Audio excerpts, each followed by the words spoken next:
അതിനെക്കുറിച്ചാണ് ഭയങ്കര ഹാപ്പിയാണ്. കാരണം ഞാനിതിനകത്തൊരു പോലീസ് ക്യാരക്ടറാണ് ചെയ്യുന്നത്. അപ്പം നമ്മൾ കണ്ടുവന്ന് സിനിമ കണ്ട് വളർന്ന് വരുമ്പോൾ എന്നെ ഒരു ഇൻസ്പയർ ചെയ്തിട്ടുള്ള ഒരു പോലീസ് ക്യാരക്ടർ ചെയ്യുന്ന ഒരു വ്യക്തിയാണ് മാനവീഷ്. അപ്പം അവരുടെ ആക്ഷൻസും കാര്യങ്ങളൊക്കെ ഭയങ്കരമായിട്ട് ഇൻസ്പയർ ചെയ്തിട്ടുണ്ട്. ഞാനിതിനകത്തൊരു പോലീസ് ക്യാരക്ടറാണ് ചെയ്യുന്നത്.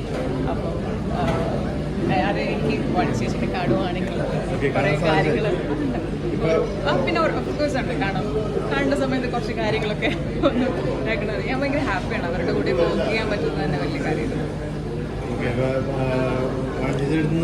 ഉപദേശങ്ങളൊക്കെ ചോദിച്ചു നോക്കണം, തരും അറിയില്ല, പക്ഷെ ചോദിച്ചു നോക്കണം. എന്തെങ്കിലും ചോദ്യങ്ങൾ ഞാൻ ഇതുവരെ കണ്ടിട്ടില്ല, പക്ഷെ കാണും, പെട്ടെന്ന് തന്നെ കാണും. ചോദിക്കും. Okay, bye. നല്ല പാട്ടുകളാണ്, പ്രതീക്ഷയുള്ള സിനിമയാണ്. തീർച്ചയായിട്ടും എനിക്ക് തോന്നുന്നു അദ്ദേഹത്തിൻ്റെ ഏറ്റവും നല്ല സിനിമയായിട്ടൊന്ന് മാറട്ടെ എന്ന് നമുക്ക് ആശംസിക്കുന്നു.